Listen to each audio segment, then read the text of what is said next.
Hello, everyone. Welcome to the Blackshirt Breakdown. My name is Steve Marik. I'm a staff writer at Inside Nebraska, and he is Jay Foreman, our NFL veteran and former Nebraska Blackshirt.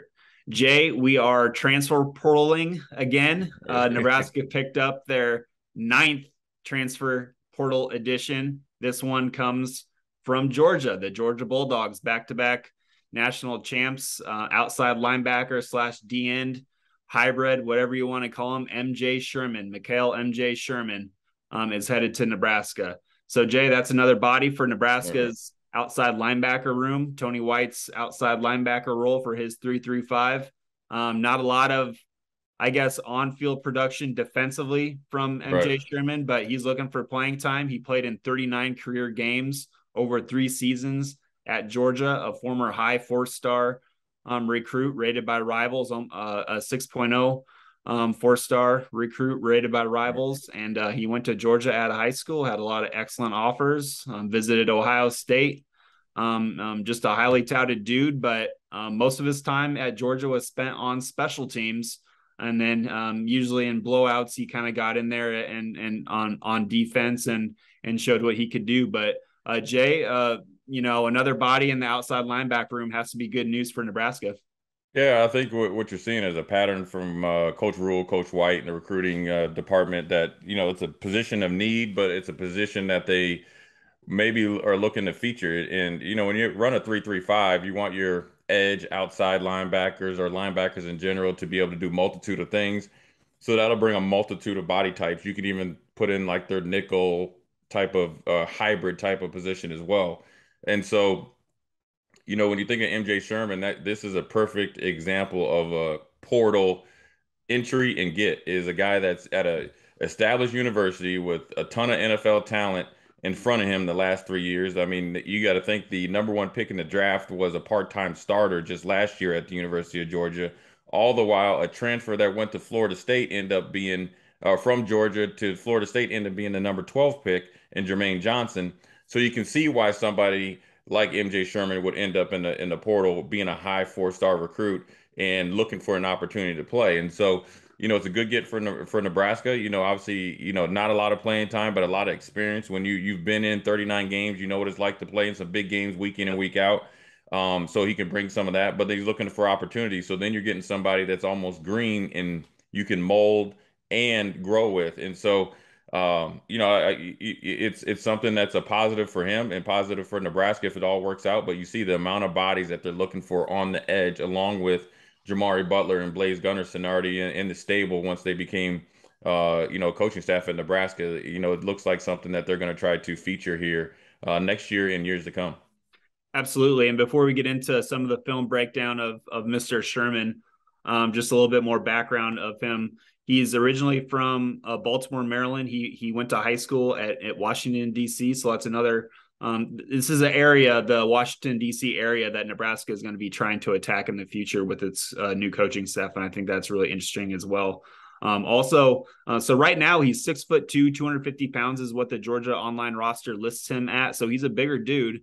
Right, But in high school, I mean, he can run right now, but in high school, he could really run as a bigger right. kid. He was a verified 4.53 40-yard dash for MJ Sherman. So a big guy, athletic guy who can run, just do a lot of different things on the edge here. So, Jay, let's get into the tape right now. And when I was trying to find tape of MJ Sherman, obviously there was not a Right. lot of just defensive tape out there for him because he was kind of just buried on the depth chart behind a lot of talented guys in front of him. So we're going to have to go with a couple plays here against Georgia Tech from the 2022 season.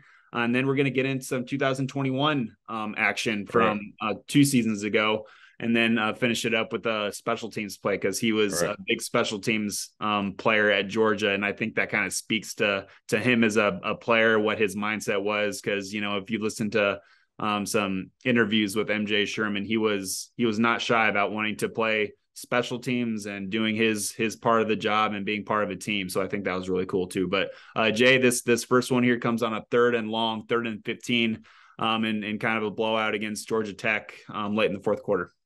Right. So this is the in the offensive terminology, it's chuck and duck time. So he's getting a lot of pass rush opportunities. So you see him as good get off. They're running a little bit of an ET game, And you see he does it really well with a lot of speed and power.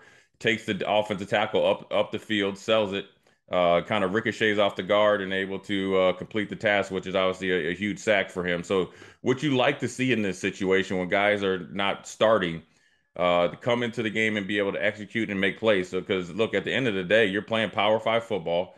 Georgia Tech starters are in there. And so it's a great opportunity for these young guys to get in there and get some live reps. But you see this right here with the ET stunt running it really good, blasting right through the guard and the tackle. And he's able to obviously get the quarterback down. And so the depth of Georgia probably led to his departure. But the reality of it is when you see him get in the game and make plays, that's what you want to see. And sometimes guys just need an opportunity. And that's what MJ Sherman is looking for at the University of Nebraska. So we saw that clip. He was in a 2-point stance, and now this one we're going on later in the game a little bit, and you see him in a 3-point.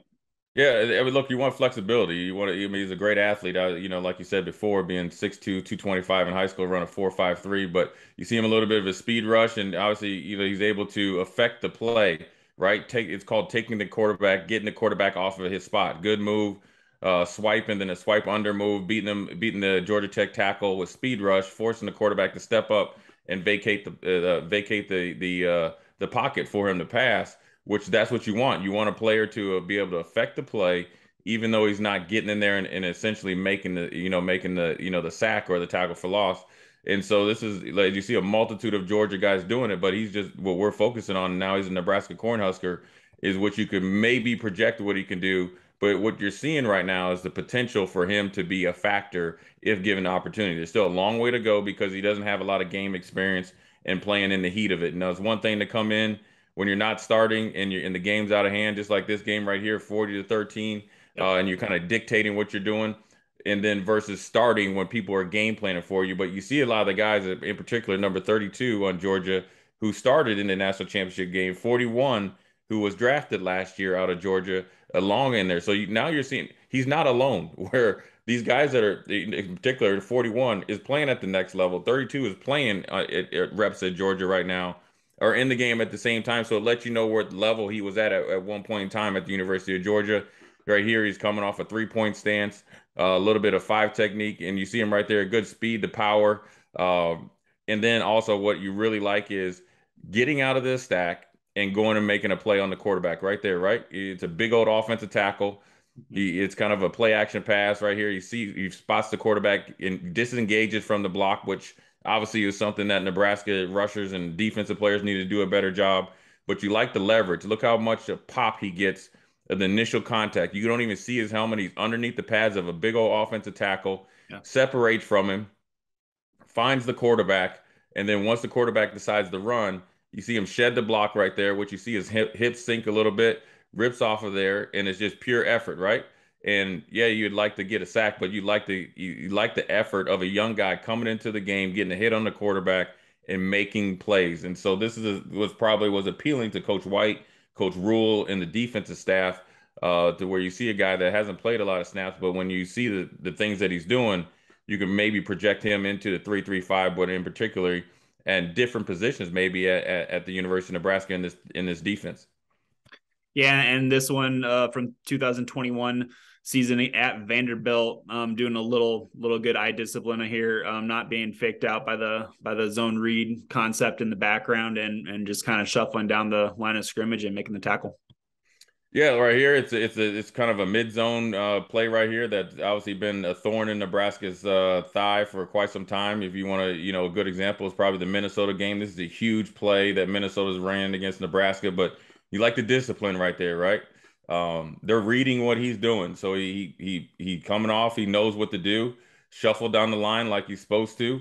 And then once he's done his job and he knows where the ball's at, what you really like is him going and finding the ball and becoming a factor and getting in on the play. The one thing I always try to look for young players is maybe not being the most technically sound because they don't get the practice reps or game reps. But when the film stops, what numbers do we see in the film?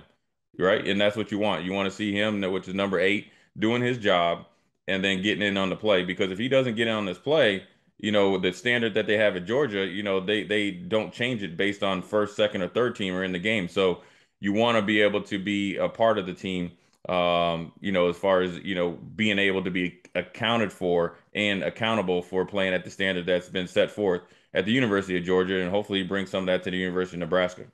One thing I really liked in this clip against Michigan in the college football playoff was his strength. I think Right. I think MJ Sherman is going to step into Nebraska's outside linebacker room and be one of the more stronger players in there, and I think this example kind of shows that.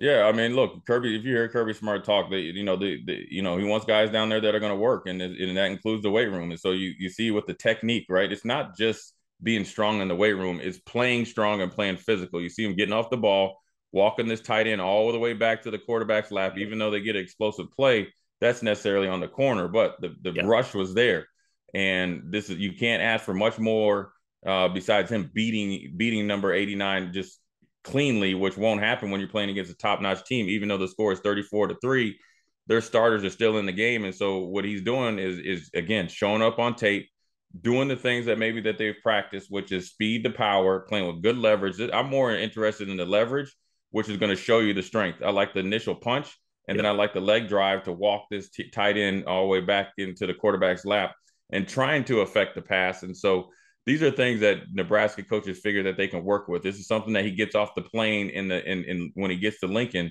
that he can do, right? He can play with good leverage. He can play hard. He's going to be a worker in the weight room. And you see that he's built really well, right? When you look at him, he's a good looking athlete that needs an opportunity to play. So when you have a young man like this that was a high ranking 4-star recruit and hasn't had a lot of playing time, those God-given abilities haven't left his body. What he needs is an opportunity, and that's what the University of Nebraska is providing for him. Doesn't mean that he's going to come in and start, but what it means is he's going to get every opportunity to earn a spot. And so being at the University of Georgia and the standard that they've set, whether it's first, second, or third team, you would expect him to make some noise and make some waves in that outside linebacker edge room and being out there on the field. The only thing that maybe would stop him would be a little knick-knack injury. But if it comes down to playing ability, athletic ability, you're liking what you're seeing so far. And at the very beginning of this video, we talked about how he can run a 4.5-3 guy in high school, but right. He's since gotten bigger since than that. But I don't think the University of Georgia would put him at the L1 position on a kickoff unit if he couldn't run. So he can run, and I thought this was a good example of him kind of doing his job and meeting the ball carrier and the ball carrier going nowhere. No, I mean, look, this is when he was a young tape, but when you're a young guy, big, fast, and strong, and you can pick him up and put him down, you never really see an edge or outside linebacker playing the L1. That's for them little pipsqueak corners. But look, he's the first one down there on a left kick. It's a kick left, right? So it's a coffin corner kick. So again, he's on. He's expected to be a factor into this play. But when he's running down there, right, in a dead sprint, the first one that you see in the screen is number 8, big hit inside the 20. And that's what you like to see from not only a young player, but any player. And then when you talk about the interviews where he just wants to play, he's going to do his part on special teams. That's the potential leadership that you could get from a guy coming from a very reputable and obviously dominant program like Georgia, where Georgia and Alabama and Clemson, they don't care if you're a starter. If you're supposed to be on special teams, and then if you're on special teams, it's a football play, they expect you to be a factor in it. And so that's what you like to see from a young guy, right? You got to earn your stripes, right? Do you want to get on the field? Well, show me, right? The easiest play to play is a kickoff, right? There's not much thinking. Go down there and see ball, hit ball. And that's exactly what he does. So when you think about a coach, Kirby Smart, defensive staff, looking at young players that they've seen from high school and then to come down to Athens and play, the first thing you want to know is he willing to go run down and hit somebody in a game that was 26-13. So the game wasn't completely a blowout. Yeah. And so you liked what you saw from him, not only potential wise, athletic ability wise, mindset wise, right? To run down there and make a big play when the game isn't over. It's 26-13, even though it's at home. But it's a tight part of the game where the game's not over. And so be a young player willing and able to play special teams, which has been a little bit of a thorn in the side for guys that have been playing on regular offense and defense, to be held accountable to play on special teams. That's a tone setter. So you got to think a new guy coming in, probably, you want him to be the first in line in every drill, along with some of the other guys. But when it comes to special teams, he's not turning his nose up at it. He's actually embracing it. And so, when you think about great teams, it comes from great leaderships. It's not just about people yelling or saying the quotes that, will get people to retweet it. It's the actions. And so his actions, even though they're little, are things that could be appealing to a coaching staff like Coach Rule and Coach White and maybe Dvorak as linebacker coach, that you can work with something like that, especially with athletic ability, and seems to be pretty good character as well. Jay, before we get out of here, I wanted to get your thoughts on that kind of outside linebacker group as a whole. So you got Jamari Butler coming back, Blaise Gunnerson coming back. Those are a pair of 6'5", 6'6" athletes. Chief Borders comes in from Florida, 6'4", 240 pounds. He's listed at Kai Wallen from the junior college ranks, 6'5", 235. All these guys are similarly built Right. for kind of what you want as kind of like a long, lengthy defender out there on the edge right next to those tackles. But then in the 2023 class, there's a Cameron Lenhart, 6'3", 245, Maverick Noonan, 6'3", 245 as well. And then Princewell Uman Malin, 6'4", 230 pounds from Manor, Texas. What are your thoughts overall on the outside linebacker bodies in Nebraska's program right now? Well, you're starting to see a little bit of continuity, right? You can kind of look maybe a little bit of a open side type of edge, right? Where the guy is, maybe your pass rusher extraordinaire, maybe, your best athlete. Then you see a little bit of, 6'2" to 6'4" thicker guys that, a couple years in the weight program, they'll be 265. So that'd be more of your boundary type of end, your run stopping end per se. And then you have your outside linebackers that can rush out, from a 2-point stance, 3-point stance with their hand in the ground on third down and have the ability to drop. So you'd like to see continuity, edge, and maybe, defensive end to the tight end side. But you know what that does, it potentially and realistically, as they're evaluating players all across the country, they can actually be more efficient, because not that they're going on true measurables. They're going on, okay, well, this is what worked here in year 1 and year 2. So now we're looking for year 3 and 4 based on attributes, size, weight, speed, potential. It kind of can, where you don't necessarily rebuild all the time. You're thinking about reloading. So then as a guy graduates, you can say, oh, well, there's an upcoming sophomore that we saw in a couple plays that made some plays, and he kind of fits into the Jamari Butler type, the Chief Borders type, the MJ Sherman type, and then you have some other guys. So I think it gives Nebraska a little bit of an identity. Coach White, I think, is probably heavily into it because it's his defense. What he's played in, what he knows, and what he's teaching. So, they also realize you got to be bigger and longer in the Big Ten, and they all the guys that they brought in this year can run pretty well, right? So they're longer guys. You think about Kai Whalen, you think about MJ Sherman, you think about Chief Borders, you think about Jamari Butler, and those type of guys are long, physical, big, but they can run, and so that's gonna be able to pay dividends. And so, whatever they're trying to do, it seems like they have a plan for it. And we'll see very shortly how well it works. One more for you, Jay, before we get out of here. I want one position from you that I think you are maybe looking for a little bit more from the transfer portal. Out of all the positions in the football program, give me one that you would like to see a transfer addition at. I would probably say inside linebacker, just because that's my position of what I used to probably play. And, with the depth behind Reimer and Heinrich, there's not much there with Ernest Hausman leaving. So, I think, that'd be, probably a position of need to provide depth, but also I wouldn't turn the page on any of the guys there on the roster, because this is a tremendous opportunity. So the time is now. The pressure is on for guys that are here.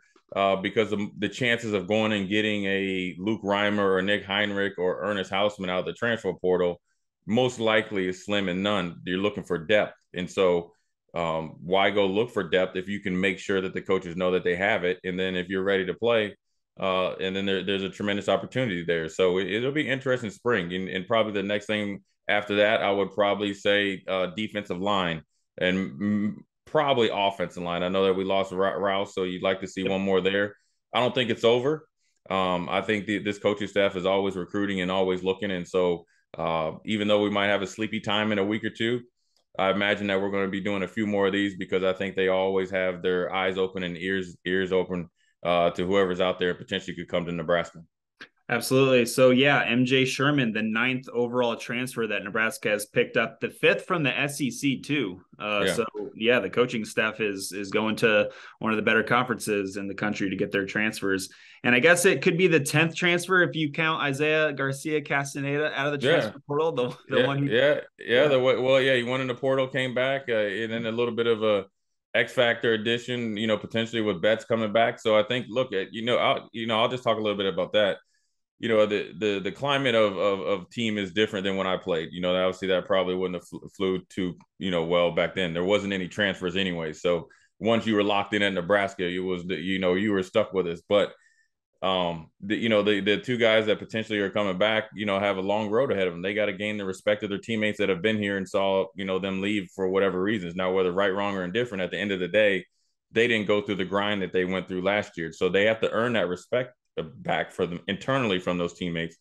But they have a tremendous opportunity with new coaching staff. So, if it works out for them, I think that Coach Rule doesn't have any reason not to look for any talented players. Both of them were talented players. IGC done really well against obviously Northwestern. Xavier Betts had off the charts potential. So sometimes, guys need to go out there and see that the grass might not be greener, or get their stuff there, affairs in order where they can really focus on football. So and I'm sure Coach Rule has talked to them, and I'm sure that they're, maybe their rope isn't as long as, say, like another player, but at the end of the day, they're getting an opportunity. Not only they get an opportunity, but they got an opportunity to gain the respect back from their teammates. And that's something that they should embrace, and also know it's something that they have to do. And another guy that got an opportunity is Garrett McGuire, the wide receivers coach. What do you think about that situation where his first job in college is going to be coaching Nebraska's wide receivers, and he's on top of that, Xavier Betts could possibly be returning to the room. Right. He's got to be educated on that whole situation, as well as Isaiah Garcia Castaneda too, entering the portal and then coming back. And then obviously losing Trey Palmer, bringing back Marcus Washington, Alante Brown. There's just not a ton of returning production, but they're capable guys in there, I think.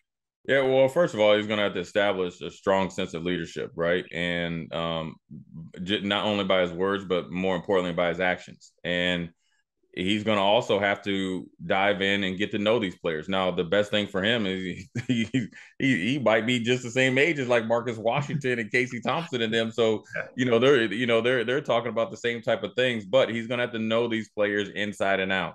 And he cannot be buddy with them, even though that he's a young coach. So this is a tremendous opportunity for him, but it's the biggest job that he's ever going to have right out the gate. And so it's going to be a learning curve for him. He's going to, they're going to push him, and he's going to have to push back.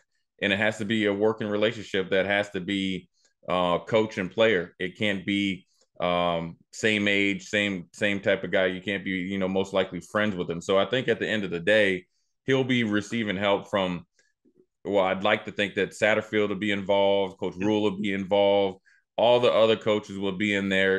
And so it will be a collective effort. But ultimately, he's the wide receivers coach. He needs to act as such and move every single day in his actions and along with his words of being that and being their leader and understanding. All eyes are on you. You're the youngest guy on the staff, the least experienced. Yep. And then also didn't play, where you don't have that, or where you're a pretty established player. So that doesn't mean you can't be successful. It means you're going to have to work twice as harder, regardless if you like it or not. It's a tremendous opportunity that Coach Rule is bestowed on him. Mm-hmm. Now it's up to him to take advantage of it. And what will make him a really good coach is coaching these players every single day as hard as he can, getting the best out of them. And then they go out and perform, and he continues to perform and get better as a coach as well. So it'll be interesting to see what happens and how they go about it. But look, I'm sure that he's going to have that energy and accountability that like no other, because he doesn't have any gray hairs. He's just at the same age as these guys, 18, 19, 20-year-old guys, and but that doesn't mean he can't coach them either. Yeah, he's got that energy. When we were talking with Evan Cooper, the Nebraska defensive backs coach, he said that Garrett McGuire was one of the guys that woke up with him at 4:30 in the morning, went out and hit the gym and got their jades started super early. So there's plenty of energy there with the soon to be 24-year-old Garrett McGuire, Nebraska's new wide receivers coach. So so that was a Blackshirt breakdown, breaking down Nebraska's 9th or 10th transfer, whatever you want to call it. Mikhail MJ Sherman transferred from Georgia, outside linebacker transfer from Georgia. So he is Jay Foreman. I am Steve Marik, and that was a Blackshirt breakdown. We'll catch you guys next time.